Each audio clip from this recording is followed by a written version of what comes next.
Ambani news ಟಿವಿಗೆ ಸ್ವಾಗತ. ಪ್ರತಿದಿನ ನ್ಯೂಸ್ ಅಪ್ಡೇಟ್ಗಾಗಿ ಸಬ್ಸ್ಕ್ರೈಬ್ ಮಾಡಿ. ಅಂಬಾನಿ ನ್ಯೂಸ್ ಟಿವಿ ವರದಿ. ನಮಸ್ಕಾರ, ಅಂಬಾನಿ ನ್ಯೂಸ್ ಟಿವಿಗೆ ಸ್ವಾಗತ. ಗುರು ಎಂದರೆ ಕೇವಲ ಅಕ್ಷರ ಕಲಿಸುವವರಲ್ಲ, ಬದುಕಿನ ದಾರಿಗೆ ದೀಪವಾಗುವವರು. ತಾವು ಕಲಿತ ಶಾಲೆಯ ಮೇಲೆ, ಪಾಠ ಮಾಡಿದ ಗುರುಗಳ ಮೇಲೆ ಇಂದಿನ ಕಾಲದಲ್ಲೂ ಭಕ್ತಿ ಗೌರವ ಉಳಿಸಿಕೊಂಡಿರುವ ವಿದ್ಯಾರ್ಥಿಗಳು ವಿರಳ. ಆದರೆ ಚಿಂತಾಮಣಿಯ ಕೈವಾರದ ಡಾಕ್ಟರ್ ಬಿ.ಆರ್. ಅಂಬೇಡ್ಕರ್ ಪ್ರೌಢಶಾಲೆಯ ಹಳೆಯ ವಿದ್ಯಾರ್ಥಿಗಳು ಬರೋಬ್ಬರಿ 25 ವರ್ಷಗಳ ನಂತರ ಒಂದೆಡೆ ಸೇರಿ ತಮ್ಮ ಗುರುಗಳಿಗೆ ಭಕ್ತಿಪೂರ್ವಕ ನಮನ ಸಲ್ಲಿಸಿದ್ದಾರೆ. ಆ ಸಾರ್ಥಕ ಕ್ಷಣಗಳ ಕುರಿತಾದ ಒಂದು ವರದಿ ಇಲ್ಲಿದೆ ನೋಡಿ. ಚಿಂತಾಮಣಿಯ ಕೈವಾರ ಕ್ರಾಸ್ ಬಳಿ ಇರುವ ಜಿಕೆ ಹಿಲ್ ವ್ಯೂ ರೆಸಾರ್ಟ್ ಇತ್ತೀಚೆಗೆ ಒಂದು ಅಪರೂಪದ ಸಮಾಗಮಕ್ಕೆ ಸಾಕ್ಷಿಯಾಯಿತು. ದಿವಂಗತ ಶ್ರೀ ಚಿಕ್ಕವೀರಪ್ಪರವರ ವೇದಿಕೆ ಹಾಗೂ ಡಾಕ್ಟರ್ ಬಿ.ಆರ್. ಅಂಬೇಡ್ಕರ್ ಪ್ರೌಢಶಾಲೆಯ 2000ರಿಂದ 2001ನೇ ಸಾಲಿನ ಸಹಪಾಠಿ ಸ್ನೇಹಿತರ ಬಳಗ ವತಿಯಿಂದ ಗುರುವಂದನಾ ಹಾಗೂ ಸ್ನೇಹ ಸಮ್ಮಿಲನ ಕಾರ್ಯಕ್ರಮವನ್ನು ಅತ್ಯಂತ ವಿಜೃಂಭಣೆಯಿಂದ ಹಮ್ಮಿಕೊಳ್ಳಲಾಗಿತ್ತು. ಕಾಲು ಶತಮಾನದ ಹಿಂದೆ ಅಕ್ಷರ ಕಲಿತ ಶಾಲಾ ಸ್ನೇಹಿತರೆಲ್ಲರೂ ಒಟ್ಟಾಗಿ ಸೇರಿ ಹಳೆಯ ನೆನಪುಗಳನ್ನು ಮೆಲುಕು ಹಾಕಿದರು. ಮುಖ್ಯೋಪಾಧ್ಯಾಯರಾದ ಚಂದ್ರಪ್ಪನವರು ಮಾತನಾಡಿ, 25 ವರ್ಷಗಳ ನಂತರ ಹಳೆಯ ವಿದ್ಯಾರ್ಥಿಗಳು ಒಂದೆಡೆ ಸೇರಿ ಗುರುಗಳನ್ನು ಸ್ಮರಿಸುತ್ತಿರುವುದು ನಿಜಕ್ಕೂ ಶ್ಲಾಘನೀಯ ಎಂದರು. ಇಂದಿನ ಶಿಕ್ಷಣ ಪದ್ಧತಿ ಬದಲಾಗುತ್ತಿದೆ, ಮಕ್ಕಳಿಗೆ ಶಿಸ್ತು ಮತ್ತು ಸಂಸ್ಕಾರದ ಅಗತ್ಯವಿದೆ ಎಂದು ಕಿವಿಮಾತು ಹೇಳಿದ ಅವರು, ಬಾಲ್ಯದಲ್ಲಿ ಗುರುಗಳು ನೀಡುವ ದಂಡನೆ ವಿದ್ಯಾರ್ಥಿಯ ಭವಿಷ್ಯವನ್ನು ರೂಪಿಸುತ್ತದೆ ಎಂದು ಮಾರ್ಮಿಕವಾಗಿ ನುಡಿದರು. ಸಹ ಶಿಕ್ಷಕ ಆರ್. ಗಣೇಶ್ ಅವರು ಮಾತನಾಡಿ, ಗುರು ಋಣ ಮತ್ತು ಪಿತೃಋಣವನ್ನು ಸಾಕಷ್ಟು ತೀರಿಸುವ ಕಾರ್ಯ ಮಾಡಬೇಕು. ಇದರಿಂದ ಸಾರ್ಥಕತೆಯನ್ನು ಸಂಭ್ರಮಿಸಬಹುದು ಹಾಗೂ ಗುರು ಶಿಷ್ಯರ ಬಾಂಧವ್ಯ ಈ ಭೂಮಿ ಇರೋವರೆಗೂ ಶಾಶ್ವತ ಎಂದು ಭಾವನಾತ್ಮಕವಾಗಿ ಮಾತನಾಡಿದರು. ಶಿಕ್ಷಕರಾದ ಗಂಗಾಧರ್ ಎಚ್. ಲೋಕೇಶ್ ಹಾಗೂ ಕನ್ನಡ ಶಿಕ್ಷಕ ಕೃಷ್ಣಪ್ಪನವರು ಕೂಡ ತಮ್ಮ ಶಿಷ್ಯರ ಬೆಳವಣಿಗೆಯನ್ನು ಕಂಡು ಹರ್ಷ ವ್ಯಕ್ತಪಡಿಸಿದರು. ನಮ್ಮಿಂದ ಪಾಠ ಕೇಳಿದ ಮಕ್ಕಳು ಇಂದು ಉನ್ನತ ಸ್ಥಾನದಲ್ಲಿದ್ದು ನಮ್ಮನ್ನು ನೆನಪಿಸಿಕೊಂಡು ಗೌರವಿಸುತ್ತಿರುವುದು ನಮ್ಮ ಬದುಕಿನ ಸುವರ್ಣಗಳಿಗೆ ಎಂದು ಭಾವುಕರಾದರು. ಕಾರ್ಯಕ್ರಮದ ವಿಶೇಷ ಆಕರ್ಷಣೆಯಾಗಿ ಹಳೆಯ ವಿದ್ಯಾರ್ಥಿಗಳು ತಮ್ಮ ನೆಚ್ಚಿನ ಗುರುಗಳಿಗೆ ಆತ್ಮೀಯವಾಗಿ ಸನ್ಮಾನಿಸಿ ನೆನಪಿನ ಕಾಣಿಕೆಗಳನ್ನು ನೀಡಿ ಗೌರವಿಸಿದರು. ಒಬ್ಬೊಬ್ಬರಾಗಿ ತಮ್ಮ ಶಾಲಾ ದಿನಗಳ ತುಂಟಾಟ ಹಾಗೂ ಹಳೆಯ ಅನುಭವಗಳನ್ನು ಹಂಚಿಕೊಂಡಾಗ ಇಡೀ ಸಭಾಂಗಣದಲ್ಲಿ ಬಾಲ್ಯದ ನೆನಪುಗಳು ಮರುಕಳಿಸಿದವು. ಈ ಸಂದರ್ಭದಲ್ಲಿ ಲೋಕೇಶ್, ಗೋಪಿ, ಶಿವಕುಮಾರ್, ಹರೀಶ್, ಶಶಿಕುಮಾರ್, ದೇವರಾಜ್, ಗೋವಿಂದರಾಜ್, ಸಂತೋಷ್, ವಿಶ್ವನಾಥ್, ಮುನಿಗೌಡ ಸೇರಿದಂತೆ 2000ರಿಂದ 2001ನೇ ಸಾಲಿನ ಎಲ್ಲಾ ವಿದ್ಯಾರ್ಥಿಗಳು ಹಾಗೂ ಗೆಳೆಯರು ಹಾಜರಿದ್ದರು. ಗುರು ಶಿಷ್ಯರ ಈ ಅಪರೂಪದ ಸಂಬಂಧ ಸಮಾಜಕ್ಕೆ ಮಾದರಿಯಾಗಲಿ ಎನ್ನುವುದೇ ನಮ್ಮ ಆಶಯ.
ನಮ್ಮನ್ನ ಬನ್ನಿ ಅಂತ ಆಹ್ವಾನ ನೀಡಿ ನಮ್ಮನ್ನ ಈ ರೀತಿ ಆಹ್ವಾನಿಸಲಿಕ್ಕೆ ನಿಮಗೂ ಸಹ ಧನ್ಯವಾದಗಳನ್ನು ಅರ್ಪಿಸ್ತಾ ಇದ್ದೀನಿ. ಇಲ್ಲಿ ಈ ಗುರುವಂದನ ಕಾರ್ಯಕ್ರಮ ಭಕ್ತಿಯಿಂದ ಮಾತ್ರ ಅಲ್ಲ, ನಿಮ್ಮ ಸ್ನೇಹ ಸಮ್ಮಿಲನ ಅಂತ ಹೇಳಿದ್ವಿ. ನಿಮ್ಮ ಸ್ನೇಹಿತರನ್ನ ಒಂದು ಕಡೆ ಸೇರಿಸಿ ಸ್ನೇಹ ಸಮ್ಮಿಲನ ಕಾರ್ಯಕ್ರಮ ಜೊತೆಯಾಗಿ ಮಾಡ್ತಾ ಇದ್ದೀರಾ. ಅದಕ್ಕೂ ಸಹ ತುಂಬ ಹೃದಯದ ಸಂತೋಷವನ್ನ ಎಲ್ಲರಿಗೂ ಸಹ ಇದ್ದೀನಿ. ಕನ್ನಡ ಭಾಷೆಯಲ್ಲಿ 4 ಮಾತುಗಳಷ್ಟೇ ಹೇಳೋದು. ನೀವು ಎಂದೆಂದಿಗೂ ನೀವು ಕನ್ನಡ ಭಾಷೆಯನ್ನ ಕಲಿಯಿರಿ. ಎಲ್ಲಾದರೂ ಇರು ಎಂತಾದರೂ ನೀರು, ಎಂದೆಂದಿಗೂ ನೀ ಕನ್ನಡವಾಗಿರು. ಕನ್ನಡವೇ ಸತ್ಯ, ಕನ್ನಡವೇ ನಿತ್ಯ. ನಿಜವಾಗ್ಲೂ ಹೇಳ್ತೀನಿ, ಮಕ್ಕಳಿಗೂ ಮತ್ತೆ ಇಬ್ಬರಿಗೂ ಸಹ ನೀವು ಕನ್ನಡದಲ್ಲೇ ಮಾತಾಡಬೇಕು. ಮಕ್ಕಳಿಗೂ ಸಹ ಕನ್ನಡದಲ್ಲೇ ವಿದ್ಯಾಭ್ಯಾಸ ಮಾಡಿಸ್ಬೇಕಂತ ಕೇಳ್ಕೊಳ್ತಾ ಇದ್ದೀನಿ. ಯಾಕಂದ್ರೆ ಈ ಕನ್ನಡ ಭಾಷೆ ಅಂತಕ್ಕಂಥದ್ದು ಈ ಬಾಳೆಹಣ್ಣು ಸುಂದರ ಎಷ್ಟು ಚೆನ್ನಾಗಿ ತಿನ್ಬೋದು ಅಷ್ಟು ಚೆನ್ನಾಗಿದೆ ಭಾಷೆ. ರಾಜ್ಕುಮಾರ್ ಹೇಳಿದ್ರೆ ಕಲಿಯೋಕೆ ಕೋಟೆ ಭಾಷೆ, ಆರೋಗ್ಯ ಒಂದೇ ಭಾಷೆ ಕನ್ನಡ ಕನ್ನಡ. ನೋಡಿ, ಮತ್ತೊಬ್ಬರು ಕವಿಗಳು ಹೇಳಿದರೆ ಕನ್ನಡಕ್ಕಾಗಿ ನೀನು ಕಿರು ಬಿರುಳೆತ್ತು ಅದೇ ಗೋವರ್ಧನಗಿರಿ ಆಗುತ್ತದೆ. ಶ್ರೀಕೃಷ್ಣ ಗೋವುಗಳನ್ನು ಮೇಯಿಸ್ತಾ ಬೇಕಾದ್ರೆ ಮಳೆ ಬಂದ್ಬಿಟ್ಟು ಆಗ ಶ್ರೀಕೃಷ್ಣ ಏನ್ ಮಾಡ್ತಾನೆ, ಕಿರು ಬೆರಳಲ್ಲಿ ಇಡೀ ಬೆಟ್ಟವನ್ನೆಲ್ಲ ಇಟ್ಬಿಡ್ತಾನೆ. ಎಲ್ಲರೂ ಬಂದಲ್ಲಿ ಗೋವುಗಳು ಮತ್ತೆ ಗೋಪಾಲ ಬಂದು ನಿಂತ್ಕೊಳ್ತಾರೆ. ಅಂದ್ರೆ ನೀವೇನ್ ಮಾಡ್ಬೇಕಂದ್ರೆ ಕಿರು ಬೆರಳೆತ್ತಿದ್ರೆ ಸಾಕು, ಕನ್ನಡ ದೊಡ್ಡ ಹೆಮ್ಮರವಾಗಿ ಚೆನ್ನಾಗಿ ಬೆಳೀತದೆ ಕನ್ನಡದ ಬಗ್ಗೆ. ಇನ್ನು ನಾವೆಲ್ಲ ಒಂದು ಅಂದ್ರೆ ಜಾತಿ ಬೇರೆ ಅಂತಲ್ಲ, ಹೇಳ್ತೀನಿ ಕೇಳಿ. ಒಂದೇ ನಾಡು, ಒಂದೇ ಕುಲ, ಒಂದೇ ದೈವ. ಅಂದ್ರೆ ನಾವ್ ಯಾರೇ ಇರಲಿ ಜಾತಿ ಭೇದ ಭಾವ ಅಂತಕ್ಕಂಥದ್ದು ಇಲ್ಲವೇ ಇಲ್ಲ ಅಂತ. ದೇವರು ರಾಮ್ ರಹೀಂ ಏಕ ಯಾರ ಗಾಂಧೀಜಿ ಅಂದ್ರೆ ದೇವರು ಒಬ್ಬನೇ ಅಂತಕ್ಕಂಥ ಮನೋಭಾವನೆಯನ್ನ ನಾವು ಮನ್ಕೊಳ್ಬೇಕು. ಆಮೇಲೆ ನಿಮ್ಗೆ ಬುದ್ಧಿ ಹೇಳಂತ ಒಂದು ಲೆಕ್ಕಾಚಾರದಲ್ಲಿ ಇಲ್ಲ ಅಂತ ನಮ್ಮಲ್ಲಿ ನಮ್ಮ ಸ್ನೇಹಿತರೊಬ್ಬರು ಹೇಳಿದ್ರು. ಇಲ್ಲ, ನನಗೆ ಹಂಗ ಅನಿಸ್ತಾ ಇಲ್ಲ. ನನಗೆ ಕನ್ನಡ ತಾಯಿಯ ಮಡಿಲಲ್ಲಿ ಈಗ ತಾನೇ ಮಲೆ ಹಾಲನ್ನ ಉಣಿಸಿ ಈಚೆ ಬಂದಾಗ ಆ ತುಟಿ ಮೇಲೆ ಆ ಒಂದು ಹಾಲಿನ ಒಂದು ಕೆನೆ ಹಾಗೇ ಇತ್ತು, ಹಾಗೇ ಇದ್ರು ನೀವು ಈಗಲೂ ಸಹ. ನೀವೇನು ದೊಡ್ಡವರಲ್ಲ ಅಂತ ನಡವಳಿಕೆಗಳು ಏನು ಕಾಣಿಸ್ತಲ್ಲ, ನೀವು ಅಂತವರೇ ಇನ್ನು ಚಿಕ್ಕ ಮಕ್ಕಳಾಗೇನೆ ಕಾಣಿಸ್ತಾ ಇದ್ದೀರಾ ಅಂತಕ್ಕಂಥ ಮಾತನ್ನ ಹೇಳಕ್ ಇಷ್ಟಪಡ್ತೀನಿ. ಇನ್ನ ಈ ಜೀವನದ ಮೌಲ್ಯಗಳನ್ನ, ಸಂಸ್ಕೃತಿಯನ್ನ ಅತ್ಯಂತ ಉನ್ನತ ಮಟ್ಟಕ್ಕೆ ಏರಿಸಿದ್ದಾರೆ. ಅಷ್ಟೇ ಅಲ್ಲದೆ ಆದಿಶಂಕರಾಚಾರ್ಯರು ಧರ್ಮದ ಬಗ್ಗೆ ಎಷ್ಟರ ಮಟ್ಟಿಗೆ ಇಡೀ ಕರ್ನಾಟಕದಲ್ಲಿ 4 ಮಠಗಳನ್ನ ಸ್ಥಾಪನೆ ಮಾಡಿ ಒಂದು ಧರ್ಮದ ಬಗ್ಗೆ ತುಂಬಾ ಚೆನ್ನಾಗಿ ಇದು ಮಾಡಿದ್ದಾರೆ. ಹಾಗೇನೆ ರಾಮಾನುಜಾಚಾರ್ಯರು, ಶಂಕರಾಚಾರ್ಯರು, ರಾಮಾನುಜಾಚಾರ್ಯರು ಎಲ್ಲರೂ ಸಹ ಧರ್ಮದಲ್ಲಿ ಎಲ್ಲರೂ ಸಹ ಗುರುಗಳೇ. ಅವರ ನಡವಳಿಕೆಗಳನ್ನ, ಅವರ ವಿಧಾನಗಳನ್ನ ಅನುಸರಿಸಿ ಜೀವನದಲ್ಲಿ ತುಂಬಾ ಚೆನ್ನಾಗಿ ಬಾಳಿ ಬದುಕಿ ಅಂತಕ್ಕಂಥ ಮಾತನ್ನು ಹೇಳಕ್ ಇಷ್ಟಪಡ್ತೀನಿ. ಅಷ್ಟೇ ಅಲ್ಲದೆ ಗುರು ರಾಘವೇಂದ್ರ ಪ್ರಭುಗಳು, ಶಿರಡಿ ಸಾಯಿಬಾಬ್ ಅವರು ಸಹ, ಗುರು ದತ್ತಾತ್ರೇಯ ಅವರು ಸಹ. ನಿಮ್ಗೆಲ್ಲ ಗೊತ್ತಿದೆ, ಗುರು ದತ್ತಾತ್ರೇಯರು ಬ್ರಹ್ಮ ವಿಷ್ಣು ಮಹೇಶ್ವರರಿಂದ ಜನಿಸಿದ್ರು ಅಂತ ಬುದ್ಧರು. ಇನ್ನ ಅವ್ರ ಬಗ್ಗೆ ಇನ್ನೊಂದು ಎರಡೇ ಮಾತು. ಸತಿ ಅನಸೂಯ ದೇವಿ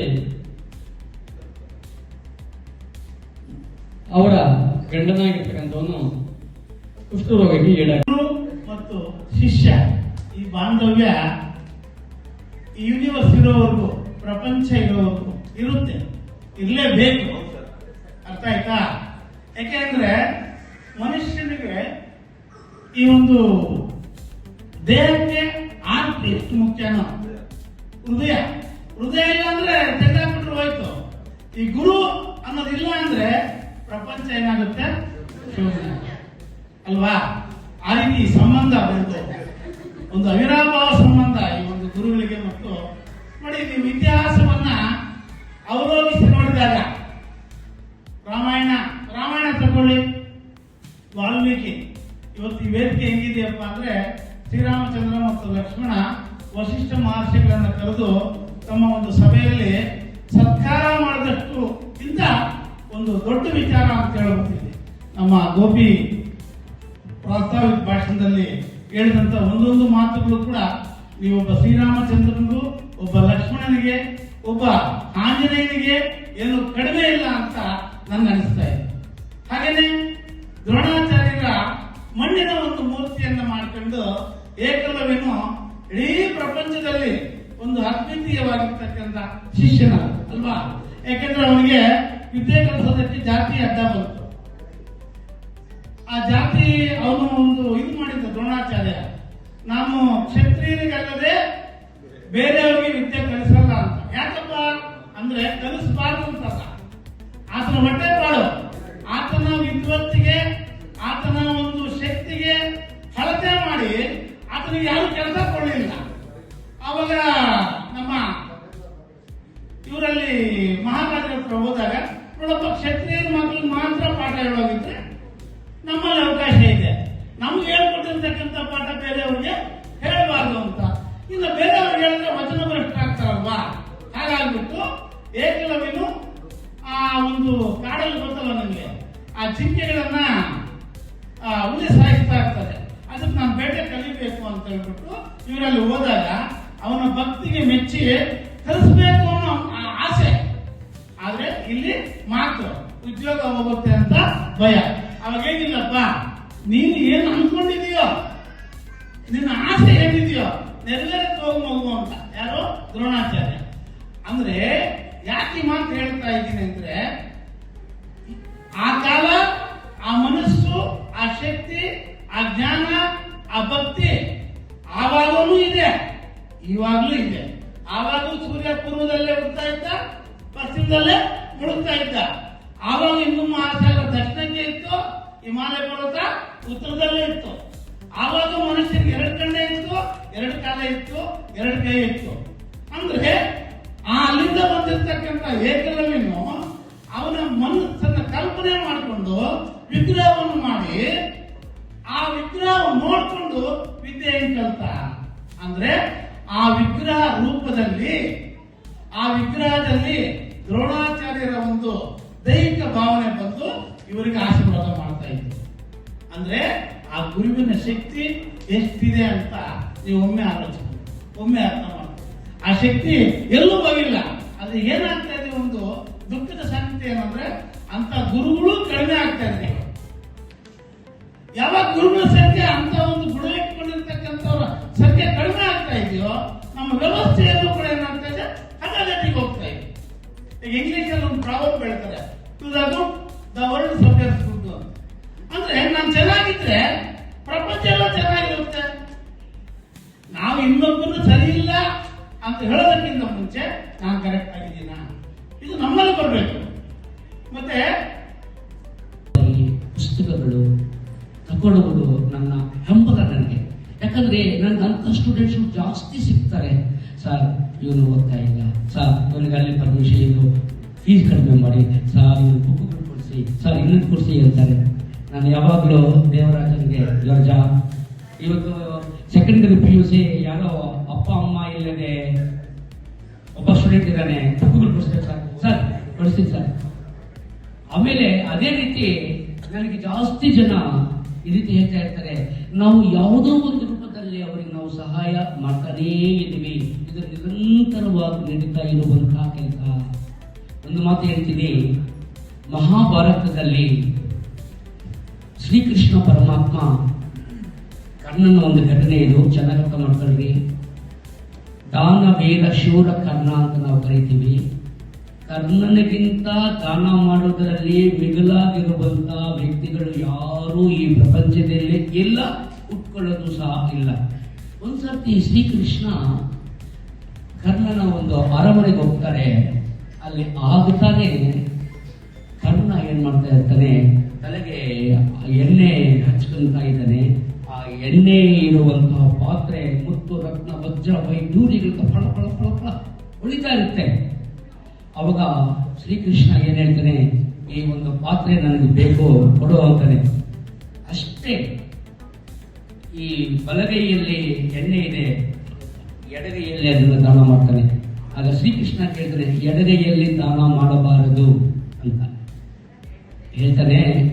ಕರ್ಣ, ಸ್ವಾಮಿ ಪ್ರಭುಗಳೇ, ನಾನು ಕೈ ತೊಳ್ಕೊಂಡು ಬಂದು ನಿಮಗೆ ದಾನ ಕೊಡುವಷ್ಟು ಟೈಮಲ್ಲಿ ನನ್ನ ಒಂದು ಹೃದಯ ಅಥವಾ ಮನಸ್ಸು ಬದಲಾಗೋದು, ಇದನ್ನು ನಾನು ಕೊಡಕ್ಕೆ ಆಗಲ್ಲ ಅಂತ ನಾನು ಹೇಳ್ಬೋದು. ಹಾಗಾಗಿ ದಾನ ಮಾಡಬೇಕು ಅಂದ್ರೆ ತಕ್ಷಣ ಮಾಡಬೇಕು. ಒಂದು ನಿಮಿಷ ನಾವು ತಡೆ ಮಾಡಿದ್ರೆ ಅದು ಮನಸ್ಸು ಚಂಚಲ, ಮತ್ತೆ ಏನಾಗುತ್ತೋ ನಮಗೆ ಗೊತ್ತಿಲ್ಲ. ಹಾಗಾಗಿ ಕೃಷ್ಣ ಸಹ ಕರ್ಣನ ಹತ್ರ ದಾನ ಹೇಳ್ತಾನೆ. ಕರ್ಣ ಯುದ್ಧ ಭೂಮಿಯಲ್ಲಿ ಎಲ್ಲ ಯುದ್ಧ ಯುದ್ಧ ಭೂಮಿಯಲ್ಲಿ ಶವವಾಗಿ ಮಲಗಿರ್ತಾನೆ. ಆವಾಗ ಕೃಷ್ಣ ಅಲ್ಲಿ ಬರ್ತಾನೆ. ಕೃಷ್ಣ ಬಂದು ಆ ಒಂದು ಸ್ಥಿತಿಯನ್ನು ನೋಡಿ ತುಂಬಾ ಬೇಜಾರಾಗುತ್ತೆ. ನೋಡೋಣ, ಟೆಸ್ಟ್ ಮಾಡೋಣ ಅಂತ ಬ್ರಾಹ್ಮಣ ರೂಪದಲ್ಲಿ ಆರಿಸ್ಕೊಂಡು ಬ್ರಾಹ್ಮಣ ರೂಪದಲ್ಲಿ ಬಂದು, ಇವಾಗ ನನಗೆ ದಾನ ಮಾಡಬೇಕು ನೀನು ಸ್ವಾಮಿ, ನನ್ನಲ್ಲಿ ಏನು ದಾನ ಇದೆ, ನಾನೇನು ಕೊಡಬಲ್ಲೆ ಅಂತ ಯೋಚನೆ ಮಾಡ್ತಾನೆ. ಕರ್ಣನ ಒಂದು ಬಾಯಲ್ಲಿ ಒಂದೇ ಒಂದು ಬಂಗಾರದ ಹಲ್ಲಿರುತ್ತೆ. ಆ ಬಂಗಾರದ ಹಲ್ಲನ್ನು ಹಂಗೆ ಕಿತ್ತುಬಿಟ್ಟು, ನೋವಾದವನ್ನು ಕಿತ್ತುಬಿಟ್ಟು ದಾನ ಕೊಡಕ್ಕೆ ಹೋಗ್ತಾನೆ. ಆದರೆ ಬ್ರಾಹ್ಮಣರು ಆ ದಾನ ತಗೊಳ್ಳೋದಿಲ್ಲ. ಇದು ರಕ್ತದಿಂದ ಕೂಡಿರುವಂತಹ ಹಲ್ಲು, ಇದು ನಾನು ದಾನ ಸ್ವೀಕರಿಸುತ್ತಿಲ್ಲ ಅಂತ. ಅವಾಗ ಆ ಭೂದೇವಿನ ಪ್ರಾರ್ಥನೆ ಮಾಡ್ತಾನೆ. ಭೂಮಿಯಿಂದ ನೀರು ಬರುತ್ತೆ. ಆ ನೀರಲ್ಲಿ ಆ ಒಂದು ಹಲ್ಲನ್ನು ತೊಳೆದು ಶ್ರೀಕೃಷ್ಣನಿಗೆ ದಾನ ಮಾಡ್ತಾನೆ. ಅವಾಗ ನಿಜವಾಗಿರುವಂತಹ ಶ್ರೀಕೃಷ್ಣನಿಗೆ ಪ್ರತ್ಯಕ್ಷ ಆಗಿ, ನಿನ್ನ ದಾನ ಗುಣಕ್ಕೆ ನಾನು ಮೆಚ್ತೀನಿ, ನಿನಗೆ ಏನು ಬರಬೇಕು ಕೇಳು ಅಂತ ಕೇಳ್ತೀನಿ. ಅವಾಗ ಕರ್ಣ ಹೇಳ್ತಾನೆ, ಈ ಭೂಮಿ ಮೇಲೆ ಪವಿತ್ರವಾಗಿರುವಂತಹ ಸ್ಥಳದಲ್ಲಿ ನನ್ನ ಶರೀರವನ್ನ ಅಂತ್ಯಕ್ರಿಯೆಗಳನ್ನ ಮಾಡಬೇಕು ಅಂತ. ಅವಾಗ ಶ್ರೀಕೃಷ್ಣ ಎಲ್ಲೆಲ್ಲ ಹುಡುಕ್ತಾನೆ, ಪವಿತ್ರವಾಗಿರುವಂತಹ ಭೂಮಿ ಸಿಗಲೇ ಇಲ್ಲ. ಕೊನೆಯಲ್ಲಿ ಯೋಚನೆ ಮಾಡ್ತಾನೆ ಶ್ರೀಕೃಷ್ಣ, ನನ್ನ ಕೈಗಳೇ ಪವಿತ್ರವಾಗಿರುವಂತಹ ಭೂಮಿ ಅಂತ ಸ್ವತಃ ತನ್ನ ಕೈಗಳಿಂದ ಆ ಒಂದು ಕರ್ಣನನ್ನ ಏನ್ ಮಾಡ್ತಾನೆ, ಅಂತ್ಯಕ್ರಿಯೆಗಳನ್ನ ಮಾಡ್ತಾನೆ. ನೋಡ್ರಿ.